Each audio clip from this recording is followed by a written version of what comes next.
नमस्कार, आप देख रहे हैं आवाज इंडिया, देश की भरोसेमंद आवाज। मैं हूं पिंकी सिंह शेरावत। खबरों का सिलसिला शुरू करने से पहले आइए नजर डाल लेते हैं आज की हेडलाइंस पर।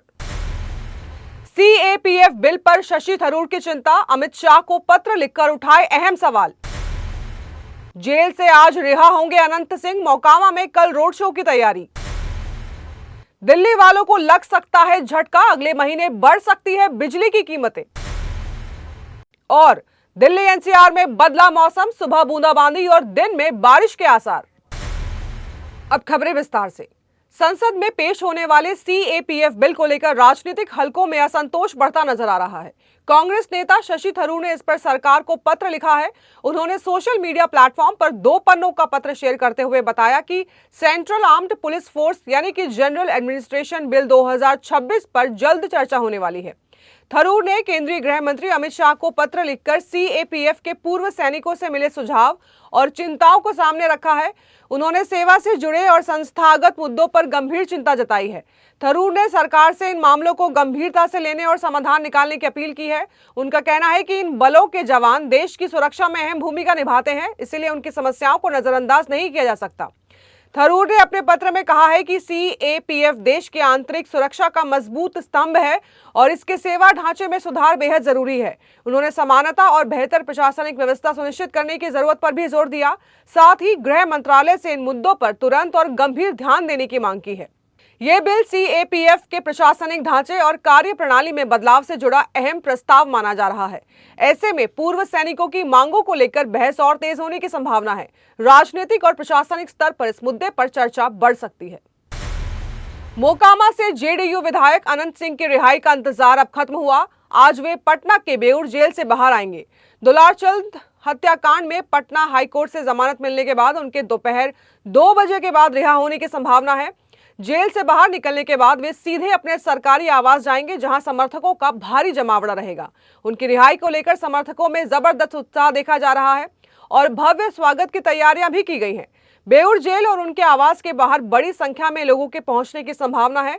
भीड़ को देखते हुए प्रशासन भी अलर्ट है और सुरक्षा के कड़े इंतजाम भी किए गए हैं। रिहाई के बाद अनंत सिंह 24 मार्च को मोकामा के लिए रवाना होंगे, जहां वे रोड शो करेंगे और बड़हिया महारानी स्थान मंदिर में पूजा अर्चना भी करेंगे। रास्ते में कई जगह उनके समर्थक उनका स्वागत करेंगे, जिससे माहौल और गर्माने की उम्मीद है। दिल्ली वासियों को अप्रैल से महंगाई का एक और झटका लग सकता है, क्योंकि बिजली दरों में बढ़ोतरी की संभावना जताई जा रही है। राजधानी में सरकार 3 बिजली वितरण कंपनियों के 38,000 करोड़ रुपए से अधिक के लंबित बकाये का भुगतान करने की तैयारी में है। इसी वजह से बिजली की कीमतें बढ़ाना जरूरी माना जा रहा है। अधिकारियों के अनुसार नई दरें अगले महीने से लागू हो सकती है। हालांकि सरकार उपभोक्ताओं पर बोझ कम करने के लिए राहत देने की योजना भी बना रही है। इसके तहत बिजली दरों में बढ़ोतरी पर सब्सिडी देने पर विचार किया जा रहा है। सुप्रीम कोर्ट ने पिछले साल अगस्त में दिल्ली सरकार को बीआरपीएल, बीवाईपीएल और टीपीडीडीएल को 27,200 करोड़ 7 साल में चुकाने का निर्देश दिया था। आम आदमी पार्टी के शासन में पिछले 10 सालों से बिजली दरें नहीं बढ़ाई गई थी, जिससे बकाया लगातार बढ़ता गया। अब ये बकाया 38,000 करोड़ रुपए से अधिक हो चुका है। सरकार का कहना है कि दरों में वृद्धि का पूरा बोझ सीधे उपभोक्ताओं पर नहीं डाला जाएगा। सब्सिडी के जरिए लोगों को राहत देने की कोशिश की जाएगी। वक्त हो चला एक छोटे से ब्रेक का।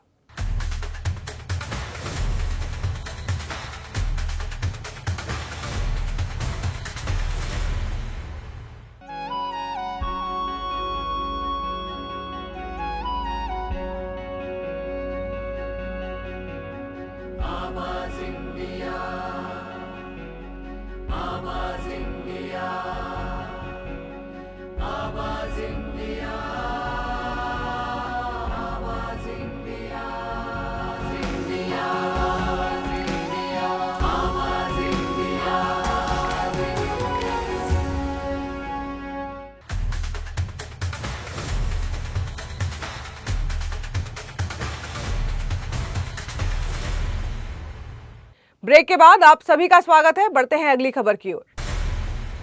दिल्ली एनसीआर में सोमवार सुबह मौसम का मिजाज अचानक बदल गया और आसमान बादलों से घिर गया। नोएडा समेत कई इलाकों में हल्की बूंदाबांदी देखने को मिली, जिससे लोगों को गर्मी से राहत मिली है। सुबह के समय मौसम सुहावना हो गया। भारत मौसम विभाग के अनुसार आज भी बारिश होने की संभावना जताई गई है। दिन भर बादलों से घिरे रहेंगे और दोपहर बाद गरज चमक के साथ हल्की बारिश हो सकती है। उत्तरी पश्चिम हवाएं 10 से 15 किलोमीटर प्रति घंटे की रफ्तार से चलेंगी। बीते 3 दिनों से बारिश के कारण सुबह और शाम हल्की ठंड बनी हुई है। इस दौरान अधिकतम तापमान 29.5 और न्यूनतम तापमान 15.6 डिग्री सेल्सियस दर्ज किया गया है। अलग अलग इलाकों में तापमान में हल्का अंतर देखने को मिला है, जैसे कि रिज में 30 और पालम में 28.2 डिग्री दर्ज हुआ है। मौसम विभाग के अनुसार 23 मार्च के बाद 28 मार्च तक बारिश की संभावना है। हालांकि इस दौरान आसमान में बादलों की आवाजाही बनी रह सकती है। यूट्यूबर अनुराग डोभाल, जिन्हें UK07 राइडर के नाम से जाना जाता है, 7 मार्च को कार हादसे में बाल बाल बच गए। कार चलाते हुए उन्होंने आत्महत्या करने की कोशिश की थी, लेकिन बाद में अस्पताल में भर्ती होने से उनकी जान बच गई। शादी को लेकर विवादों के बीच पत्नी ऋतिका चौहान उनके साथ खड़ी रही। अब अस्पताल से वीडियो शेयर कर अनुराग ने फैंस का शुक्रिया अदा किया है। अनुराग ने कहा है कि आत्महत्या की कोशिश के बाद उन्होंने कभी प्यार की उम्मीद नहीं की थी। फैंस के प्यार से वे अभिभूत हैं और एक बुजुर्ग के वीडियो कॉल की झलक भी साझा की है। उन्होंने लिखा कि ये जिंदगी तुम लोगों के नाम। अनुराग पारिवारिक उलझनों और मानसिक स्वास्थ्य समस्याओं से जूझ रहे हैं। उन्होंने माता पिता और भाई पर मानसिक उत्पीड़न का आरोप लगाया है। शादी से माता पिता नाराज थे, जिससे तनाव बढ़ा। फैंस के लिए नोट में अनुराग ने लिखा कि मैं किसी को नहीं जानता, फिर भी सब परिवार जैसे हैं। आपका हर कॉल और संदेश मुझे इससे बाहर निकालने में मदद दिया है। वक्त लगेगा, लेकिन सब ठीक हो जाएगा। फैंस ने उन्हें अकेला न महसूस करने का आश्वासन दिया है।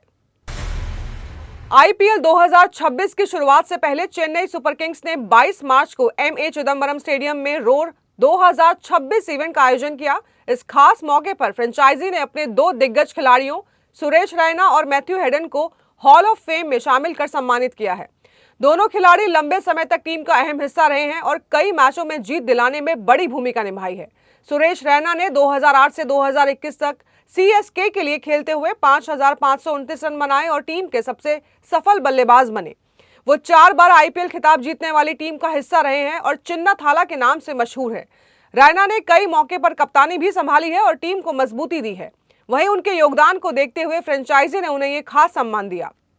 दूसरी ओर मैथ्यू हेडन ने 2008 से 2010 तक CSK के लिए खेलते हुए 1107 रन बनाए और 2009 में 572 रन बनाकर ऑरेंज कैप जीती। वो 2010 में खिताब जीतने वाली टीम का हिस्सा भी रहे। आपको बता दें कि IPL 2026 में CSK ऋतुराज गायकवाड़ की कप्तानी में 30 मार्च को राजस्थान रॉयल्स के खिलाफ अपने अभियान की शुरुआत करेगी। इसके बाद टीम 3 अप्रैल को पंजाब किंग्स, 5 अप्रैल को रॉयल चैलेंजर्स बेंगलुरु से भिड़ेगी और 11 अप्रैल को चेपॉक में दिल्ली कैपिटल्स के खिलाफ मुकाबला खेला जाएगा।